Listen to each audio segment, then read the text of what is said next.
Bonjour, je suis Freddy, conseiller technique chez Atlantique Guyot.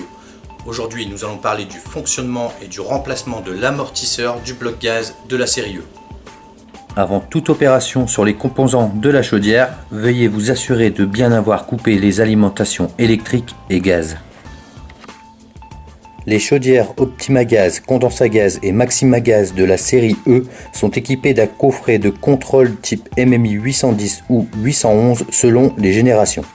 Ces coffrets comportent une roue codeuse qui permet de connaître la phase actuelle du cycle de fonctionnement de la chaudière ou, le cas échéant, la phase durant laquelle la chaudière s'est mise en sécurité.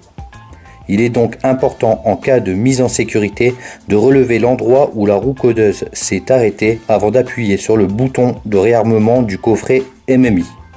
La mise en sécurité de la chaudière entre les zones rouges et vertes de la roue codeuse correspond à l'instant où la vanne gaz principale s'ouvre pour alimenter en gaz la rampe, puis les torches du brûleur.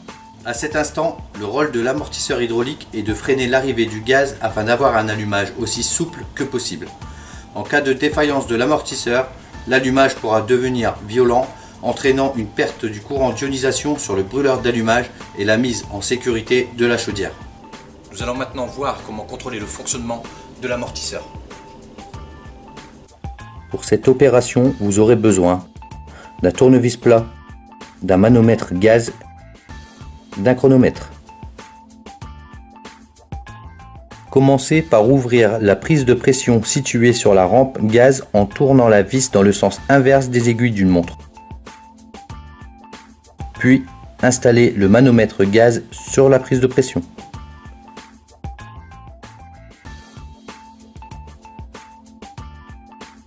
Si la chaudière est en sécurité, réarmez le coffret de contrôle, sinon générez une demande de chauffage. Surveillez l'instant où la roue codeuse se situera entre les zones rouges et vertes. À cet instant, vous entendrez le claquement de l'électrovanne gaz principale. Déclenchez le chronomètre. La pression lue sur le manomètre va augmenter.